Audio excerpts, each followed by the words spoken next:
استاذہ کے ایک دو تو بہت ساری باتیں کراچی کی یاد ہے، کیونکہ میں ہر وقت ان کے ساتھ رہتی تھی، اور آپ کو پتہ ہے کہ استاد کے رول ماڈل سے انسان سب سے زیادہ سیکھتا ہے نا.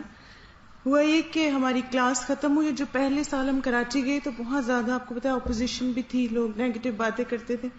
تو ایک خاتون آئی نا، اور انہوں نے بہت استاذہ کو برا بھلا کہنا اسٹیج پہ کھڑے ہو کے نا، اور کہتی ہیں آپ یہ کیا کر رہی ہیں اور وغیرہ وغیرہ. بہت مثلا اتنا ہارشلی وہ بولی کہ ہمیں ہو رہا تھا کہ ہم جا کے اس کو چپ کروا دیں. اچھا بولتی رہی، پھر استاذہ اتر گئی، وہ ایسے کھڑی ہوئی تھی، تو استاذہ اس کو کہتی آپ ذرا ہٹیں گی، میں نماز پڑھ لوں. اچھا استاذہ گئی، استاذہ نے نماز شروع کر دی، اور آپ یقین کریں اس عورت کا منہ کھلا ہوا تھا کہ یہ کیا ہوا نا، کوئی جواب نہیں دیا، کچھ بھی نہیں. تو مجھے اتنا اچھا لگا تھا اس وقت، میں نے کہا کہ واقعی یہ صبر کی عملی شکل ہے نا. عموماً یہ ہوتا ہے کہ ہم صفائیاں پیش کرنا شروع کر دیتے ہیں یا ڈیفینسو ہو جاتے ہیں، لیکن خاموشی سے وہ مجھے بہت مزہ آیا کہ استاذہ نے کہا ہٹیں کی سے میں نماز پڑھ لوں.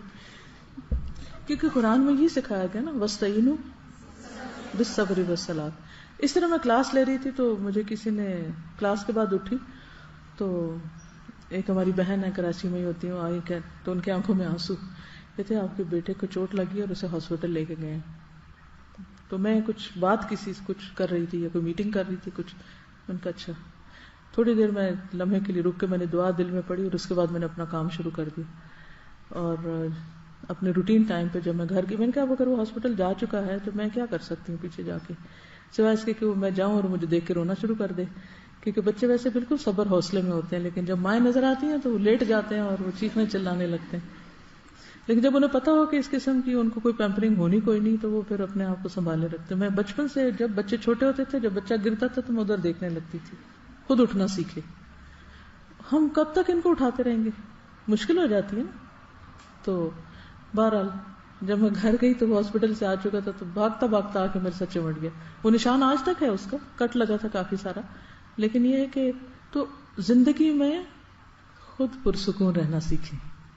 لوگ نہیں بدلیں گے، نہ ان کی عادتیں بدلیں گی، وہ آپ کو تنگ کر کے پریشان کر کے خوش ہوں گے. بہت سے لوگ یا خود فرسٹریٹ ہوتے ہیں، پریشان ہوتے ہیں، تو وہ آپ کو ساری فرسٹریشن آپ پہ نکالنا چاہتے ہیں. نکال لیں. اب یہ جس مذکورہ خاتون کا ذکر ہو رہا ہے، وہ اس لیے نہیں آئی تھی کہ وہ مجھ سے کوئی حل چاہتی تھی یا مجھ سے کوئی جواب چاہتی تھی. پتہ چل جاتا نا باتیں کرنے والا، وہ صرف اپنی فرسٹریشن نکالنا چاہتی تھی. انہوں نے نکال لی، میں نے سن لی، بات ختم ہو گئی. اب مجھے نماز پڑھنی تھی، نماز شروع کر دی. اسی طرح بہت سے لوگ، آپ کو اگر کوئی نعمت مل رہی ہے، خوشی مل رہی ہے، آپ پرسکون ہیں، تو وہ آپ کو سکون تباہ کرنا چاہتے ہیں. اور خاص طور پر شیطان لوگوں کے پیچھے لگ جاتا ہے کہ جو دین کا کام کر رہا ہے اس کو بے سکون کر دو، اس کو اتنی باتیں سناؤ، اس کے اوپر ایسی ایسی غلط تنقید کرو کہ وہ اتنا پریشان ہو کہ اپنا کام چھوڑ دے. جب انسان اللہ کے فضل سے یہ تہیا کر لے کہ جو مرضی کوئی کر لے، میرے ساتھ میرا اللہ ہے، کوئی نقصان نہیں دے سکتا، نہ کوئی میرا رازق ہے نہ میرا کوئی مالک ہے، میں یہ جو کچھ کریں یہ اللہ کا کام ہے، اللہ کا وعدہ ہے، وہ خود اس کی حفاظت کرے گا.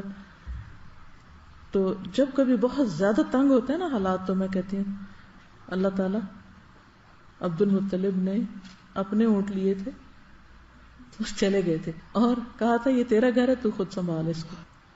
تو اللہ کا کام ہے نا، اللہ کا وعدہ بھی ہے، ان تنصر اللہ ینصرکم. اگر ہمیں یہ سعادت ملتی ہے کہ ہم اللہ کی مدد کریں، اللہ ہماری کرے گا، ضرور کرے گا، کیوں نہیں کرے گا. وہ اپنے دشمنوں کی مدد کرتا ہے، ان کو کھانے کو دیتا ہے، دوستوں کو نہیں دے گا، کیسے نہیں دے گا. تو ہر قسم کے حالات میں، چاہے کوئی بیماری ہو، چاہے کچھ ہو، اس میں یہ گر سیکھ لیں کہ آپ نے کس طرح پرسکون رہنا ہے. وہ آپ کے اندر کا ٹھہراؤ یا اپنے اندر کا اطمینان جو ہے وہ باقی رہے، باقی سب چلتا رہے گا. اور آپ اپنے رب سے اس حال میں ملیں کہ فرشتہ یہ پکار لے کر آئے، یا ایتھا النفس المطمئنہ ارجعی الی ربک راضیۃ مرضیہ، وہ اس کے لیے تیار رہے کہ مجھے نفس مطمئنہ کے طور پر دنیا سے رخصت ہونا ہے. اب جب میں پلٹ کر پچھلے دن میں اپنی صفائی کر رہی تھی، شیلفوں کی شفٹنگ ہوئی، ادھر کی بہت ساری چیزیں اکٹھی ہو گئی، تو میں اب تھوڑا تھوڑا کر کے چیزوں کو سارٹ آؤٹ کریں. جب میں پچھلی چیزیں، کوئی خط ہے، کوئی کچھ ہے، تو میں پڑھتی ہوں، میں سوچتی ہوں ان کی کیا ویلیو ہے، ان کی کیا حقیقت ہے. اگر کوئی تعریف کا خط لکھ دیتا ہے کسی وقت تو اس وقت پڑھ کے بندہ اگر تھوڑی دیر خوش ہو جائے اور اس کے بعد وہ کاغذوں میں دب جائے، یا کسی وقت کوئی اگر تنقید کا لکھ دیتا ہے اور وہ بھی پڑھ کے کاغذوں میں دب جائے اور ڈسٹ پڑ جائے اس پر، 10 سال بعد آپ اس کو نکال کے دیکھیں کیا حقیقت ہے اس کی؟ کوئی ہے؟ کچھ بھی نہیں. کدھر گئے لکھنے والے؟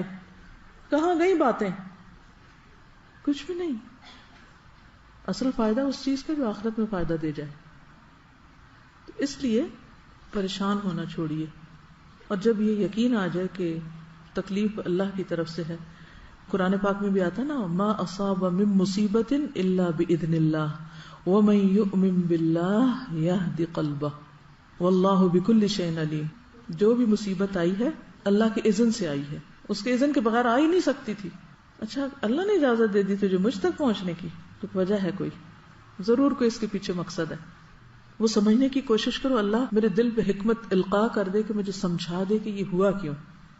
جیسے حضرت ابراہیم علیہ السلام نے کہا تھا نا، ربی ارینی کیف تحیی الموتى، اللہ مجھے دکھا دے تو مردوں کو کیسے زندہ کرے گا.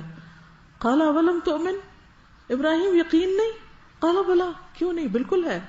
ولکن لیطمئن قلبی، سب ایمان ہے، یقین ہے، سب ٹھیک ہے، بس مجھے اس کی وجہ بتا دے، مجھے ریزن سمجھ آ جائے.